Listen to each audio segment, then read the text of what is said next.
Late at night, when everyone in the big mansion slept, a boy named Aaron would quietly walk down the marble hallway, his bare feet making no sound on the cold floor. His heart always beat fast because he knew he was not supposed to be there. The piano stood in the corner of the grand living room, shining under the dim light of the chandelier. It looked like a sleeping giant made of wood and silver, waiting for someone to wake it up. Aaron was the son of the housemaid. His mother worked all day cleaning rooms, washing clothes and serving food to the rich family who owned the house. They let her live in a small room behind the kitchen. Aaron had grown up watching the rich children play, laugh, and eat delicious food, while he quietly sat with his mother, eating leftovers. But even though life was hard, Aaron never complained. He had a secret dream, a dream that lived inside that piano. Every evening, the family's son, Leonard, would sit at the piano and play. The sound would fill the whole house like magic. Aaron used to hide behind the curtain near the stairs just to listen. The music made him feel alive. Sometimes he would close his eyes and imagine that he was the one pressing those keys. He didn't know how to read music. He didn't even go to a good school. But somehow, when he heard the notes, his heart understood them. His mother often told him, "Aaron, never touch that piano, it's not for us." She was afraid he would get in trouble. The mansion's owners were strict, and Leonard was proud of his talent. If they caught a servant's son touching their piano, it would mean punishment. But Aaron couldn't stop himself. The pull of the piano was stronger than fear. One night, when the moonlight fell across the living room, Aaron quietly pushed the cover off the piano. His hands shook as he placed his fingers on the keys. The first note he played was soft and shy, like a whisper in the dark. Then another and another. Slowly, the sound began to flow. It wasn't perfect, but it was real. It came from his heart, not from paper. He played what he remembered hearing Leonard play, but he added his own touch, a mix of sadness, hope, and imagination. Each sound told a story of a boy who wanted more than what life had given him. For a moment, Aaron forgot who he was. He wasn't a maid's son anymore. He was a musician, a dreamer, someone who could turn silence into beauty. But then, the house made a noise, a creak in the floorboard. Aaron froze. His heart raced. He quickly covered the keys and looked around. But no one was there. The night was silent again. He sighed in relief and smiled, feeling proud. That was the first time he felt power. Not over people, but over sound. It felt like freedom. He began to make this a habit. Every night, after his mother went to sleep, he sneaked out and played for a few minutes. The piano became his secret friend. Sometimes he laughed softly when a note sounded right. Sometimes he cried when he made mistakes. He taught himself how to listen and remember. His fingers learned faster than he expected. Days passed and Aaron's little world became brighter. But he always hid his happiness. In the daytime, he still cleaned, helped his mother, and acted like nothing was special. Leonard walked past him proudly every morning, dressed perfectly. With a confident smile, he didn't even look at Aaron. To Leonard, he was just the maid's son, someone invisible. One evening, the family held a small gathering. Leonard played in front of guests. His music was perfect, but cold. Aaron stood far away near the kitchen door, listening. He wanted to cheer, but he knew he couldn't. After the guests left, Leonard left his sheet music on the piano. Aaron waited for everyone to go to bed. Then he crept back into the room again. He picked up the sheet but couldn't understand the lines and dots. Still, he looked at them with wonder. He played what he remembered again, but this time he tried something new. He closed his eyes and made up his own tune. It was full of emotion, almost like talking to the piano, telling it how lonely he was. He didn't know someone was watching him. In the shadows near the staircase, a girl stood quietly.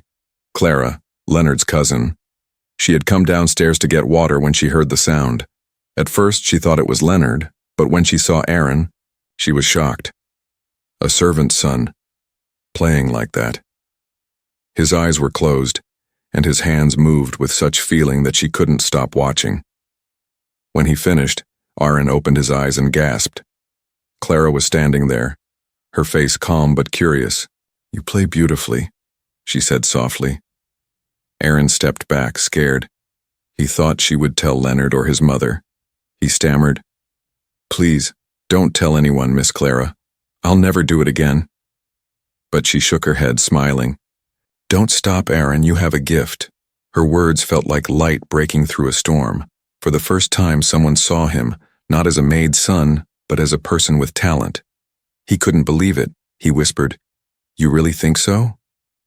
Clara nodded. "Yes, and I can help you if you trust me." That night, when Aaron went back to his small room, he couldn't sleep. His heart was full. He looked at his hands, still shaking from excitement. Someone had finally seen what he hid from the world. He didn't know it yet. But that small moment, that quiet meeting in the dark, would change everything that followed. And as he lay awake, he could still hear the sound of the piano in his mind, soft and alive, whispering to him that maybe, just maybe, dreams don't belong only to the rich. They belong to anyone brave enough to chase them. The next morning, sunlight spilled through the tall windows of the mansion, touching the white marble floor where Aaron had stood the night before. His heart was still racing from what had happened. He couldn't forget Clara's words, "You have a gift." Those words echoed inside him like a secret melody. He kept replaying that moment, the way she had looked at him, not like a servant, not like someone below her, but like an equal. As he helped his mother polish the silver plates in the dining hall, Aaron kept glancing toward the staircase, wondering if Clara would appear. Every sound made him turn his head. But the morning passed quietly. He told himself maybe she had forgotten about it. Maybe she was just being kind in the moment. He tried to let it go, but his heart refused. In the afternoon, while everyone was taking their tea, Aaron went outside to hang the laundry. He was busy pinning clothes when he heard a soft voice behind him. "You missed a spot." He turned quickly. It was Clara, standing there in a light blue dress, holding a book in her hand. Her smile was gentle, almost teasing. Aaron's face turned red as he bowed slightly. "Good afternoon, Miss Clara," he said. She laughed softly. "No need for miss, just call me Clara." He hesitated, unsure if that was allowed. I can't," he whispered. "Mother says I must show respect." Clara tilted her head, her eyes playful. "Then respect me by listening carefully," she said, handing him the book. Aaron looked at it. It was a music book filled with notes and strange marks. His eyes widened. "This is for me?" he asked. Clara nodded. "Yes, it's how music is written. You said you play by ear, right? Then it's time you learn to read what you feel." Aaron held the book as if it were something sacred. He had never touched anything so precious before. His hands trembled. "I can't read these," he admitted quietly. "But you will," Clara said confidently. "I'll teach you." That evening, after everyone had gone to bed, Aaron snuck into the music room again. This time, Clara was waiting for him. She had brought a small candle and placed it on the piano. The flame flickered softly, casting golden light on her face. Aaron sat nervously beside her. His heart beat fast. He had never sat this close to someone like her before. She opened the book and pointed. "These are notes," she explained. "Each one tells you which key to press and for how long." Aaron listened carefully, nodding, trying to remember everything. When she played a few notes, he followed slowly. His fingers stumbled, but his eyes shone with focus. "You're learning fast," Clara said, surprised. "You have a natural sense of rhythm." Aaron smiled shyly. "It's because I've been listening for so long, music feels like a story. I just follow what it tells me." Clara leaned back, watching him play. His face was serious, his hands gentle. She saw something in him, something pure and passionate, something she had never seen in Leonard. The nights became their secret. Every evening they met near the piano.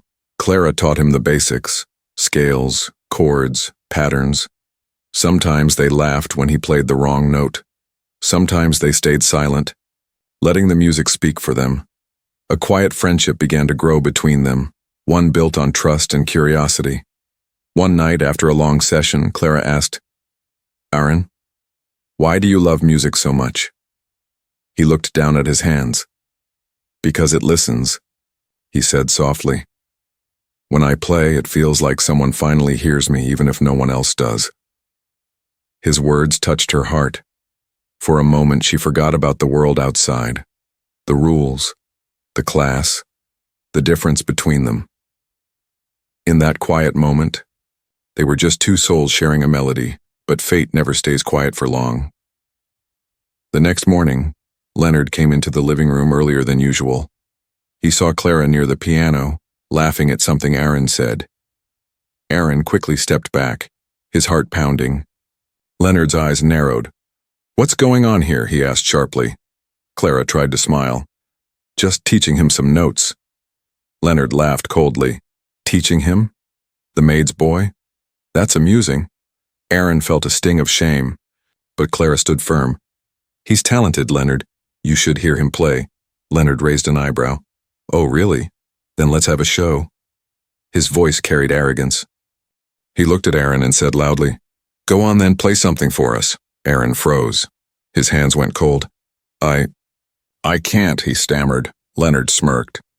"Of course you can't, I knew it." "The boy just likes pretending." Clara frowned. "Stop it, Leonard. You're being cruel." But Leonard ignored her. "If he wants to touch the piano in my house, let's see if he deserves it." The room fell silent. Aaron looked at Clara, who gave him a small nod. Her eyes said, "You can do this," taking a deep breath. Aaron stepped toward the piano. His hands trembled as he placed them on the keys. Everyone's eyes were on him, including Leonard's mocking smile. At first, Aaron's fingers slipped. His heart was racing. The sound came out broken, uneven. The guests in the room started whispering and chuckling. Leonard folded his arms proudly. But then Aaron closed his eyes, blocking out their faces. He remembered Clara's voice, "Play what you feel." He started again, this time not trying to copy anyone, but simply letting the music inside him flow out. The sound changed, soft, deep, alive. The laughter stopped. The air in the room grew still. Clara's eyes widened as she watched him transform. The boy who once hid in the shadows now stood tall, letting his heart speak through every note. When he finished, silence filled the hall. Leonard's fake smile faded for the first time. No one knew what to say. Aaron stood there, breathing heavily, his hands still shaking. For a second, he thought he might cry.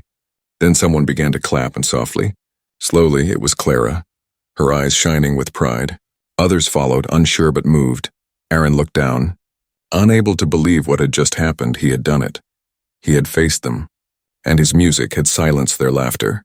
But as he turned, he saw Leonard's face cold and tight with anger. The applause meant nothing to Leonard, only humiliation.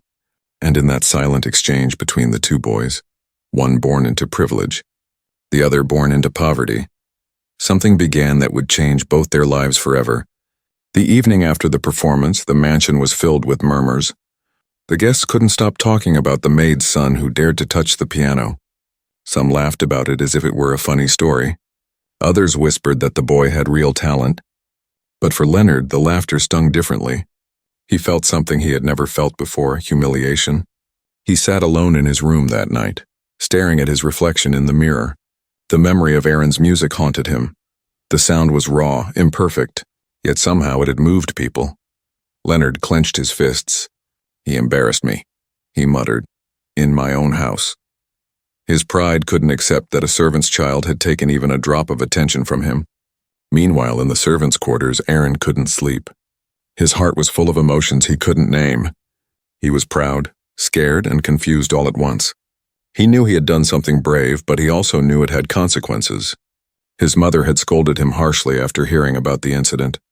"Aaron, what were you thinking? Do you want to get us thrown out?" She cried, her voice broke. "This world is not kind to people like us." Aaron lowered his head. "I'm sorry, Mother," he whispered. "I didn't mean to shame you. I just wanted to play," she sighed, wiping her eyes. "You have your father's spirit," she said softly. He was the same, always chasing dreams bigger than our place. But there was sadness in her voice, the kind that comes from knowing dreams don't always survive reality. The next morning, Clara found Aaron in the garden. Sweeping fallen leaves, she smiled warmly. "You were incredible last night," she said. "You didn't just play, you spoke through the piano." Aaron blushed.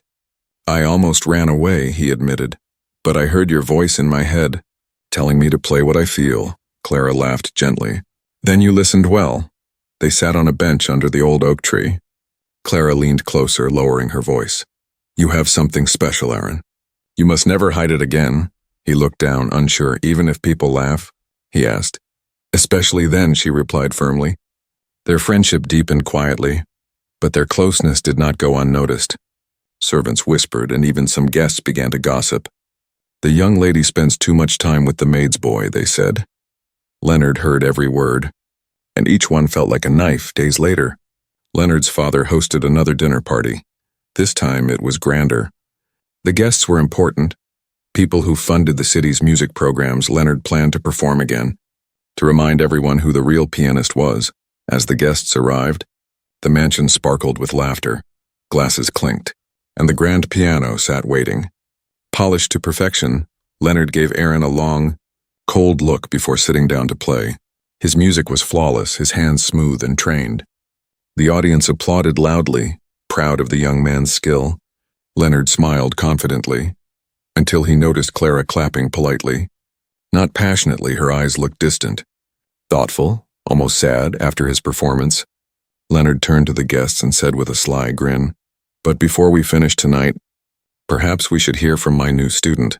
He looked directly at Aaron. The room went silent. Aaron froze where he stood. The servants turned to stare.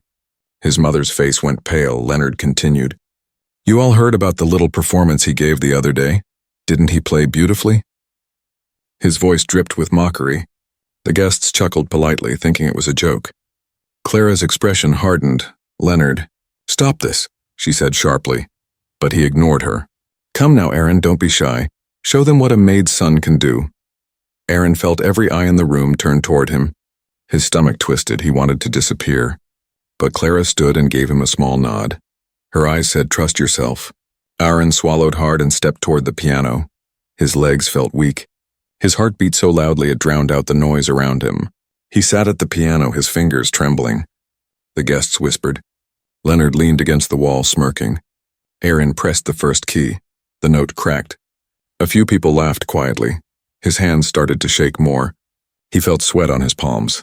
His mind screamed, "Run." But then from across the room, Clara's voice spoke softly. "Play what you feel." Aaron closed his eyes, blocking out the laughter. The faces, the whispers, he thought of his mother, of the nights he played alone in the dark, of the peace the piano once gave him, and then his fingers began to move slowly, carefully. The melody started like a whisper, hesitant, fragile but true. Each note told a story. The laughter died down, the air changed. People leaned forward, something in their hearts stirred. Aaron's music wasn't perfect, but it was alive. It spoke of struggle, longing, and hope. It sounded like truth. Clara's eyes filled with tears as she watched him play. Leonard's smirk faded slowly, replaced by disbelief. The boy he had mocked was creating something beautiful right in front of everyone. Aaron's fingers danced faster, stronger. He poured every hidden emotion into the song. His love for music, his pain, his dreams. When he struck the final note, it hung in the air like magic. Then, silence. No one laughed. No one whispered. Everyone just stared. The stillness lasted for several seconds before a single clap echoed. Clara was on her feet, clapping with pride. Then another person joined, and another. Soon the whole room applauded. Aaron stood, his eyes wide, his heart pounding. He couldn't believe it. He looked at his mother, who was crying silently near the door. She didn't move, but her tears said everything. Leonard didn't clap. He just stood there, his jaw tight. His pride burned like fire. He smiled coldly and said, "How touching," but his voice trembled slightly. No one noticed, except Aaron that night after everyone left. Aaron sat alone by the piano, his fingers resting on the keys. He could still feel the warmth of the applause in his chest. For the first time, he didn't feel like a servant.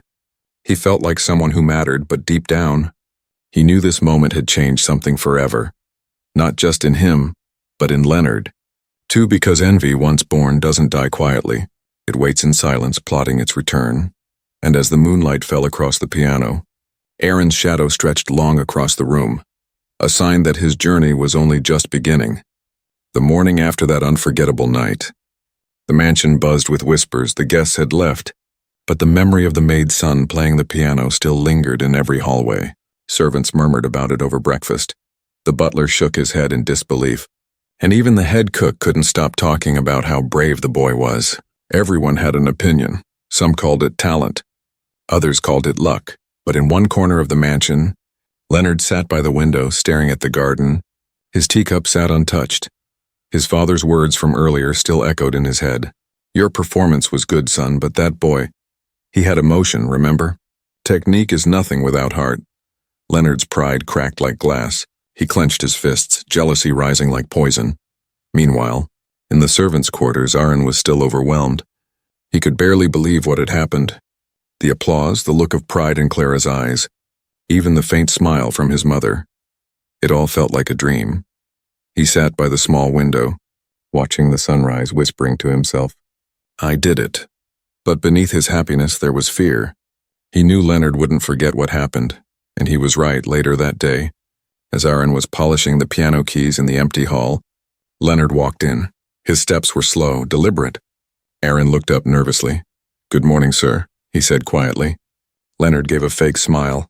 Morning, Aaron. Quite the show you gave last night. Aaron froze, unsure if it was a compliment or a threat. Leonard leaned closer. Tell me, how does it feel? To make a fool of yourself in front of the city's best musicians? Aaron frowned. I didn't mean to make a fool of anyone, sir, I just played. Leonard chuckled darkly. Yes, and now people are saying you have talent. That's funny, isn't it? The maid's son thinks he can play like a real musician. He paused, then added sharply, But if you think you can compete with me, you're wrong. Before Aaron could respond, Leonard straightened his coat and said, I'll give you a chance to prove yourself. There's a grand charity music gala next month. I'll be performing there, why don't you join? Let's see who the better pianist really is. His smirk widened. Unless you're afraid. Aaron's stomach twisted. The idea of performing again, especially against Leonard, terrified him. But he also knew this was more than a challenge. It was a trap. Still, something deep inside refused to bow down. I'll do it, Aaron said quietly. Leonard's eyes narrowed. Good, he said coldly. Then we'll see who deserves to play in this house. When Aaron told his mother about the challenge, she dropped the dish she was holding. No, Aaron, she said sternly, you can't. Don't make things worse, her voice trembled. He's powerful, you'll lose. And he'll make sure everyone laughs at you again. Aaron took her hands gently. I have to try, Mother. This isn't just for me, it's for us. Later that evening, Clara found him in the backyard, sitting on a wooden crate with his head in his hands. You shouldn't have accepted, she said softly. Leonard won't play fair. Aaron looked up, his eyes full of quiet determination. He can take everything from me, Mo, but not my music, Clara sighed, torn between fear and admiration. Then I'll help you, she said. But you have to promise me something, Aaron. Promise me you'll play for yourself. Not to beat him. From that day, Aaron trained in secret. He didn't have fancy teachers or expensive lessons, but he had something more powerful. Will. Every night after work, he walked into town where an old, dusty music shop stood on a quiet street. The owner, Mr. Hahn, was a retired pianist who rarely spoke to anyone. When Aaron first entered, the old man barely looked up. What do you want, boy? Mr. Hahn asked. Aaron bowed deeply. To learn. The old man scoffed. You have money for lessons? Aaron shook his head. No. But I'll clean your shop, fix your pianos, do anything if you just teach me. Mr. Hahn studied him for a long moment before sighing. Come back tomorrow. And Aaron did every day, no matter how tired he was. He showed up. He swept floors, polished instruments, and in return, Mr. Hahn taught him one small thing at a time. Posture, tempo, discipline. Music is not about showing off, the old man said one evening. It's about telling the truth without words. Weeks passed. Aaron's hands grew stronger, his control improved. He began to understand not just how to play, but why to play sometimes after practice. He would walk home under the stars, replaying every note in his head, dreaming of the moment he would step on that stage again. Meanwhile, Leonard practiced with fury. His pride demanded perfection. He rehearsed with professional instructors, spending hours trying to compose the most complicated piece he could find. His confidence returned, But it wasn't the confidence of joy. It was the confidence of fear, the kind that hides behind pride. The night of the gala arrived. The grand concert hall glittered with chandeliers. The audience filled every seat. Aaron stood backstage in a simple black suit Clara had secretly helped him buy. His hands were cold, his heart heavy with nerves. Clara appeared beside him, whispering, "Remember, Aaron, this isn't about winning, it's about being heard." When Leonard stepped onto the stage first, the audience erupted in applause. He played with elegance, his performance flawless. Mechanical, perfect when he finished. The hall filled with cheers, he bowed deeply. His smile sharp as a blade. Then the host called Aaron's name. Silence spread across the room. Some people whispered, others smirked. A servant's son on a stage meant for stars. It sounded like a joke. Aaron took a deep breath and walked toward the piano. His mother sat near the back, her hands clenched in prayer. Clara watched from the wings. Her eyes shining with hope and fear, he sat down, placed his fingers on the keys and froze. His mind went blank. The crowd began to murmur. He could feel the pressure crushing his chest. His hands shook. The first few notes came out wrong. Laughter rippled through the audience. Leonard smirked, satisfied. Aaron's vision blurred. Shame rising in his throat, he could barely breathe. In that moment, all the hard work, all the nights of practice felt useless. He stood up abruptly and left the stage. The audience whispering, the lights fading behind him. Backstage, he collapsed onto a chair, tears running down his face. "I failed," he whispered. Clara knelt beside him, her voice gentle but firm. "No, you didn't, Aaron. You just stopped too soon." She took his trembling hand. "Your story isn't over, it's only beginning." And somewhere deep inside, through the storm of embarrassment and pain, a spark still burned, a quiet promise that he would return, not as the maid son who tried, but as the musician who would make the world listen. The night of the gala felt endless. The golden lights of the concert hall had gone out, but the echoes of laughter still rang in Aaron's mind, each chuckle stabbed like a knife. The audience's faces, the whispering mouths, Leonard's proud smirk, they replayed over and over until he could barely breathe. When he reached home, his mother was waiting at the door. She didn't say a word, she simply looked at him, saw the tears on his cheeks and opened her arms.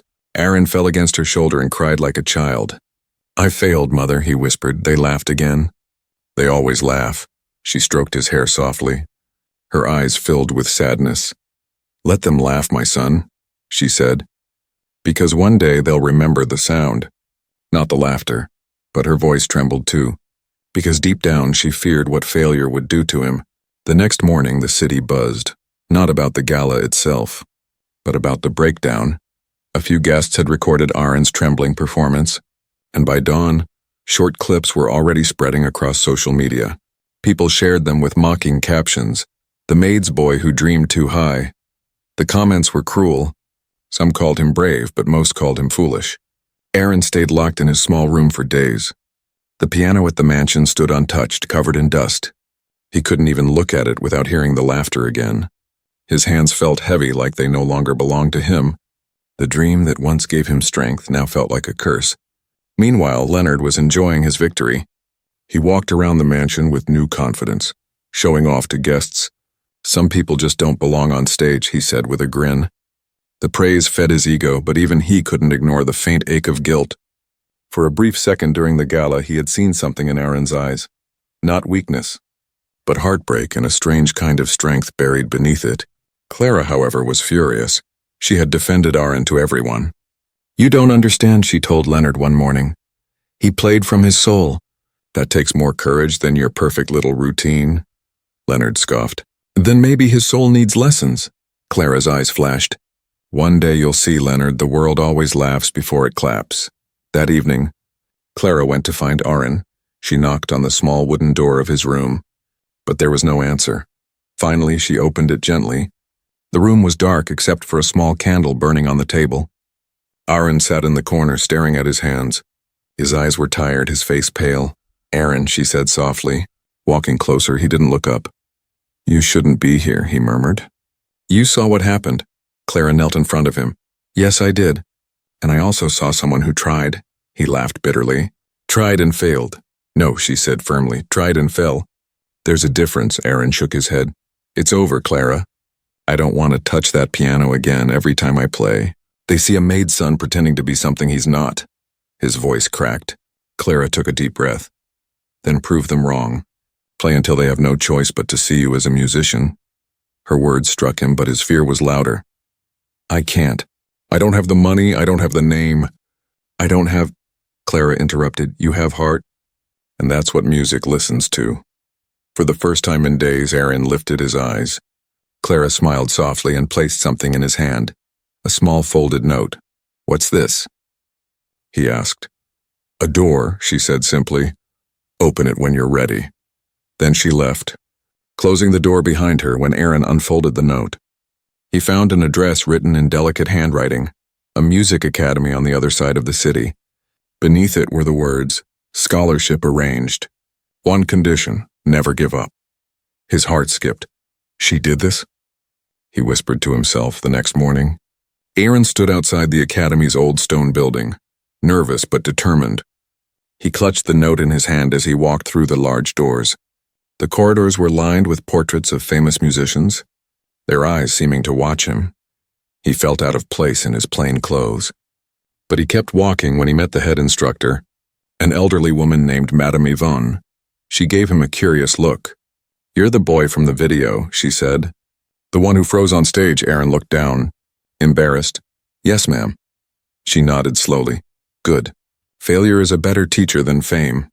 Let's see what you've learned. From that day, Aaron's journey began again. This time, it wasn't about impressing anyone, it was about understanding music and himself. The lessons were difficult, his fingers ached. His posture was corrected again and again. Sometimes he wanted to quit, but Clara's words echoed in his mind every time he faltered. Play until they have no choice but to see you. Months passed. The boy who once played in secret now played in studios and practice halls. He learned rhythm, composition, emotion.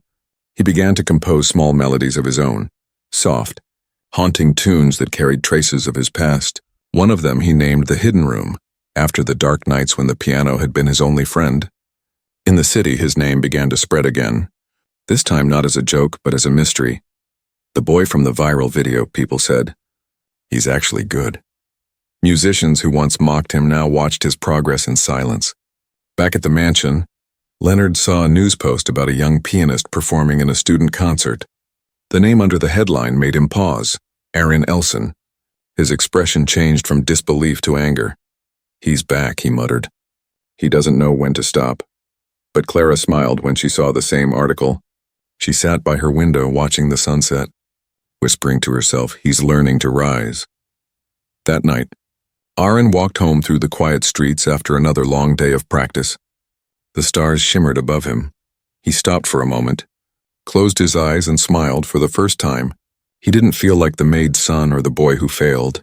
He felt like someone on his way to becoming who he was meant to be. And deep in his heart, a spark of courage whispered again, not of revenge, but of redemption.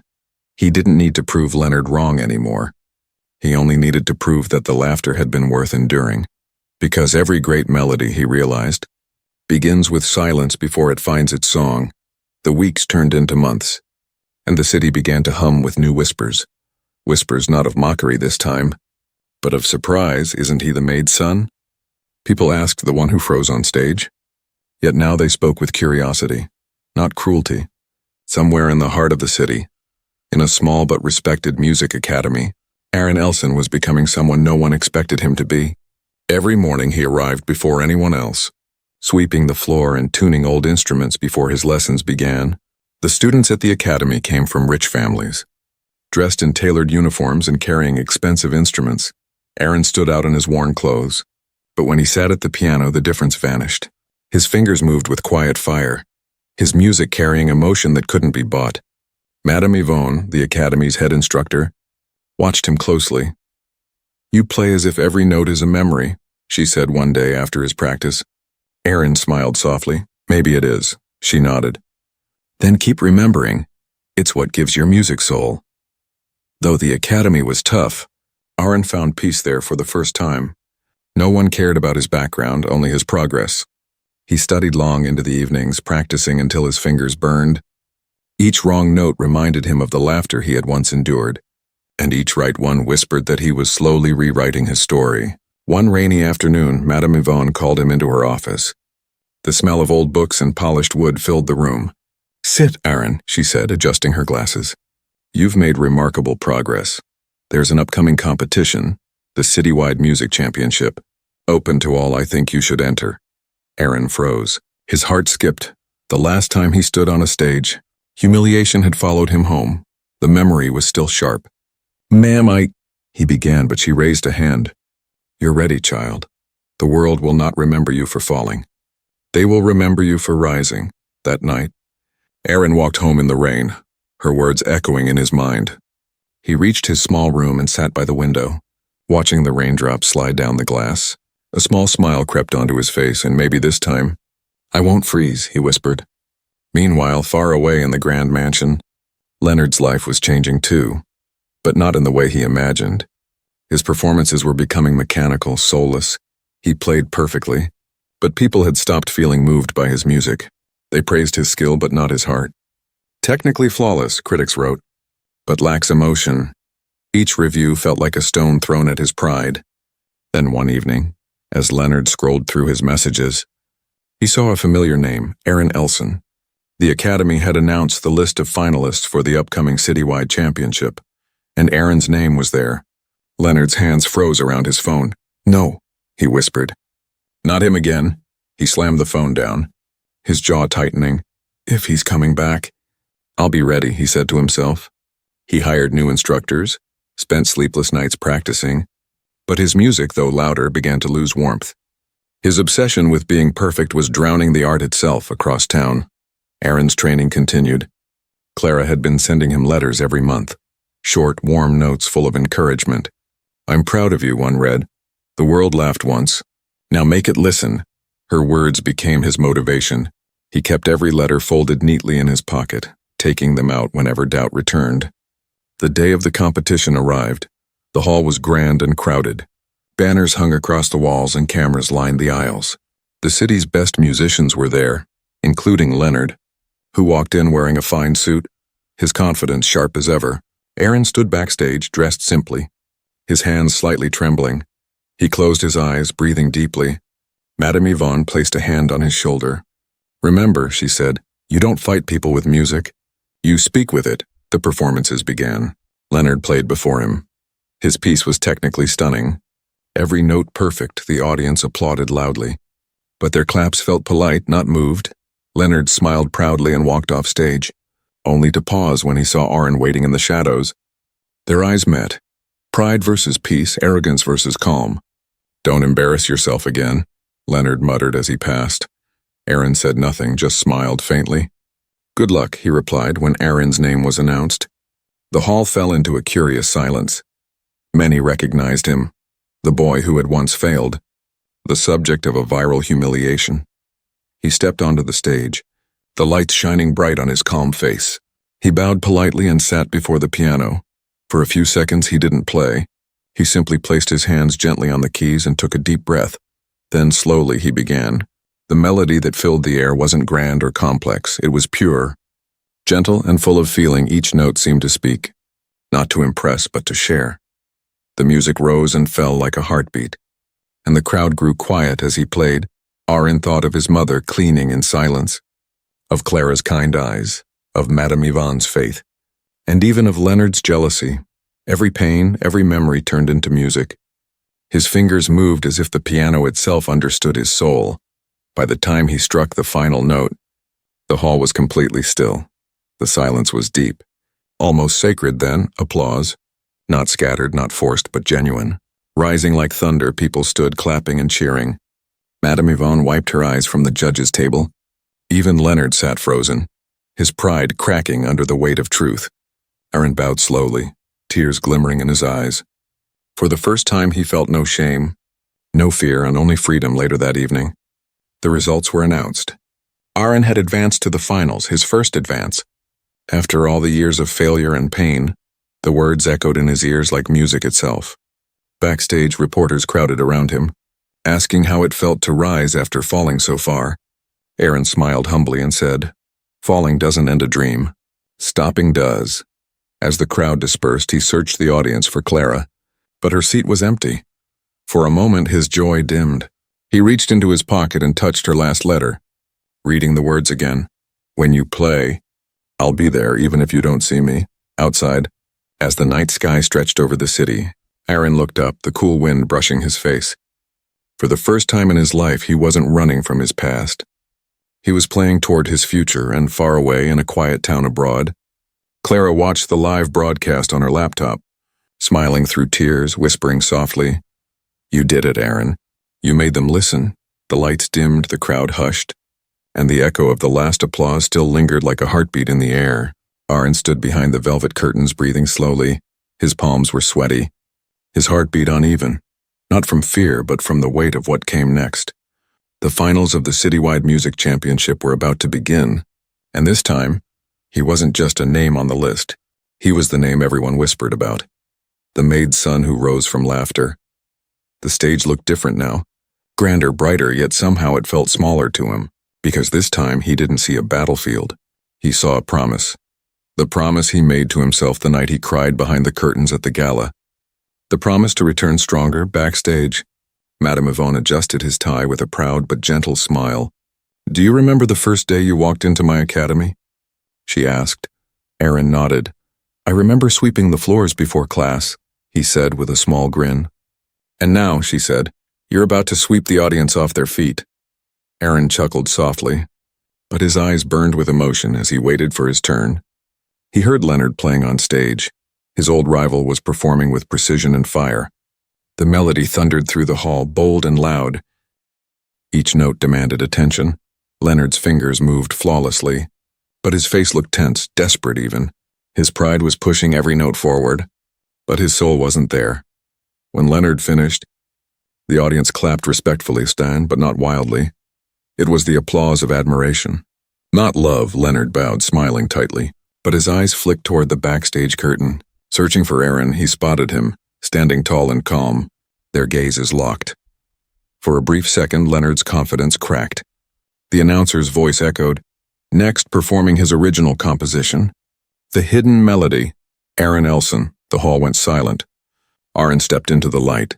His footsteps echoed against the stage floor. He bowed politely, then sat at the piano.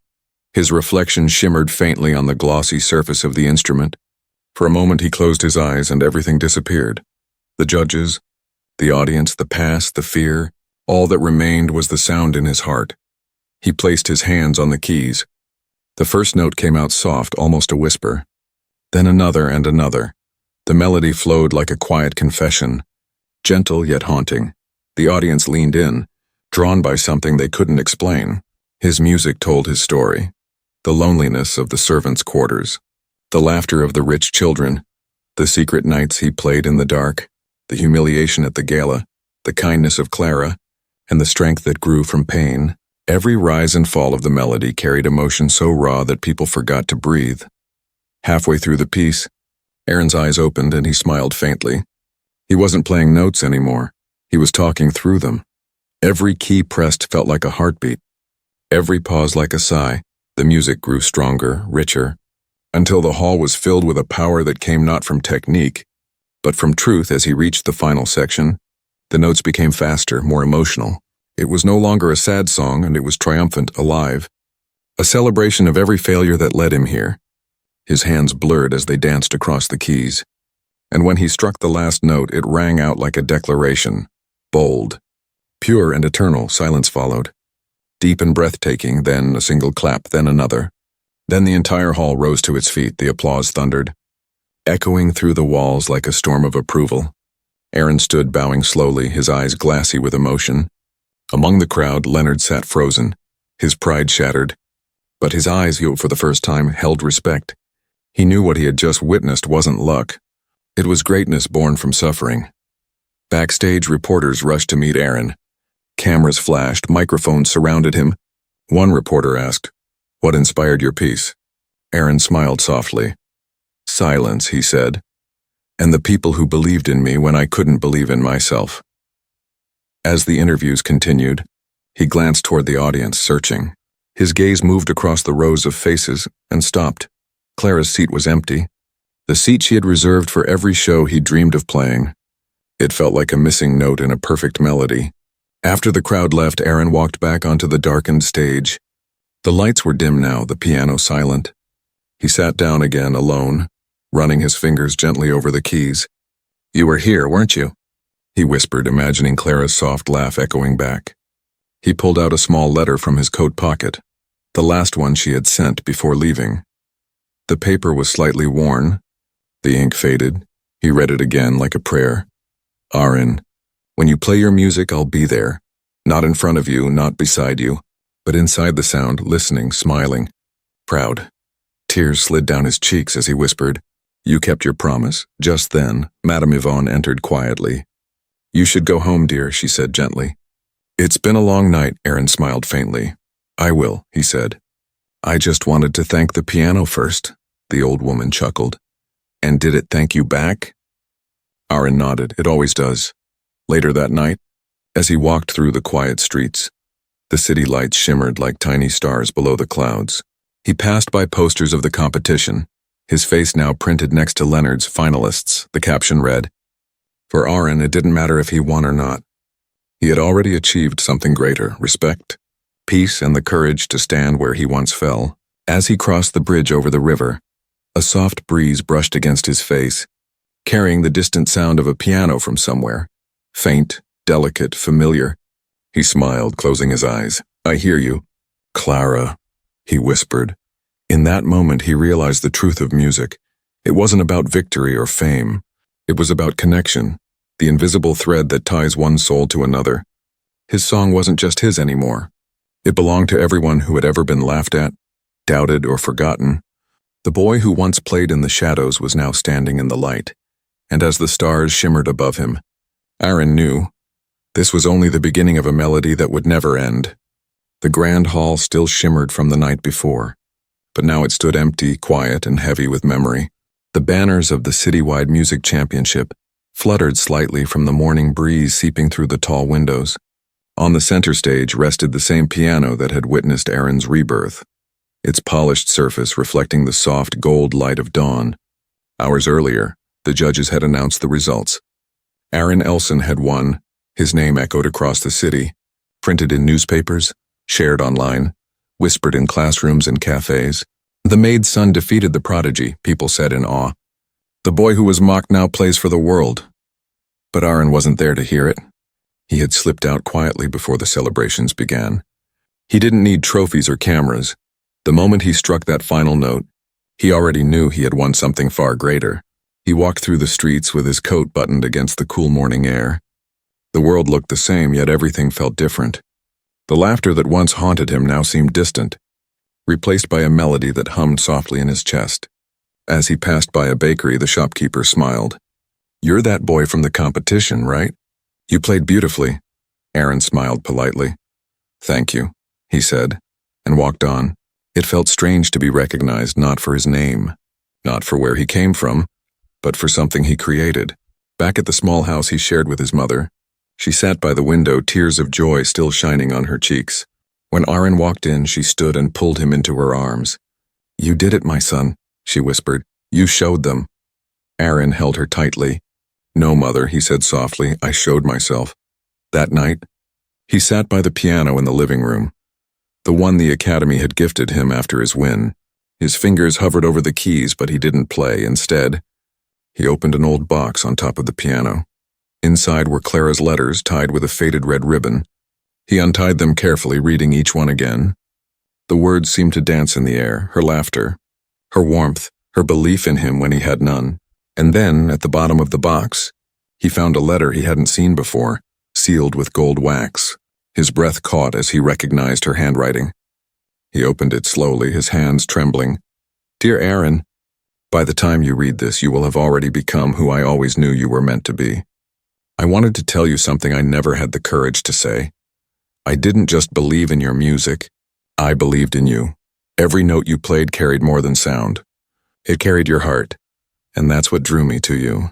I'm leaving to chase my own dream now, but I'll always listen, because your music, Aaron, has become a part of me. When you play, I'll be there, in every note, in every silence between them.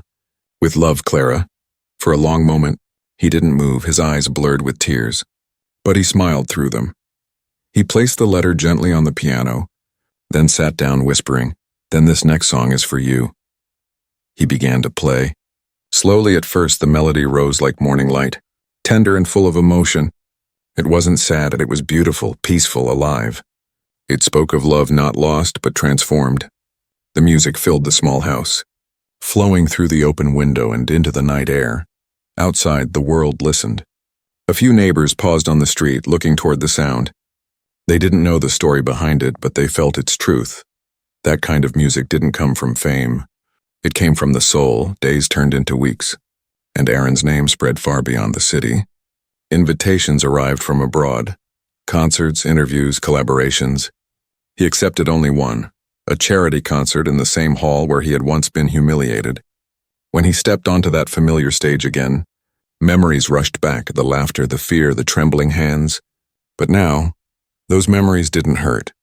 They felt like old friends who had taught him how to stand. The audience was silent as he approached the piano. The same piano that once betrayed his shaking hands now waited for him like an old companion. He adjusted the seat, closed his eyes, and began to play the hidden melody once more. But this time it was different, softer, wiser, full of calm. It wasn't about proving anything anymore. It was about gratitude for the pain, the love, the lessons, for his mother's strength, for Madame Yvonne's guidance, for Clara's faith. As the final note lingered in the air, Aaron lifted his head slowly, looking toward the audience. In the front row sat his mother, smiling proudly through tears beside her. Madame Yvonne nodded approvingly, and then he froze. In the far corner of the hall, almost hidden in the shadows, sat a woman with auburn hair. Her face was half covered by the glow of the stage light. But he knew that face, that gentle curve of a smile. Clara. Their eyes met across the hall for a moment. The noise of the world faded. Time stopped. She mouthed the words, "I told you I'd be there." A single tear escaped down Aaron's cheek. But he smiled. He bowed deeply, and the audience erupted into applause.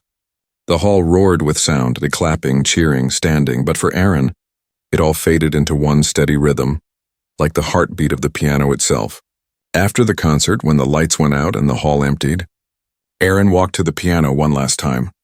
He pressed a single note, soft, pure, and eternal. It echoed through the silence like a whisper of goodbye. Outside, the city lights glowed against the night sky. Aaron looked up at the stars, the same stars he had once stared at from behind the mansion's kitchen window. Now they didn't seem so far. He smiled, whispering softly to himself, "I was never meant to live in the shadows," and somewhere in the distance, or maybe just in his heart, he heard Clara's voice again, gentle and warm. "No, Aaron, you were meant to shine." He walked away from the hall, his music echoing behind him, not as a reminder of struggle, but as proof of victory, because the boy who had once been laughed at for touching a piano had not just played. He had changed what music meant, and in every performance that followed, no matter how grand the stage, there was always a quiet moment, a soft pause, when he'd look up at the lights and smile, not for fame, not for applause, but for the memory of a girl who once believed in a boy from the shadows, and for the melody that made the world finally listen.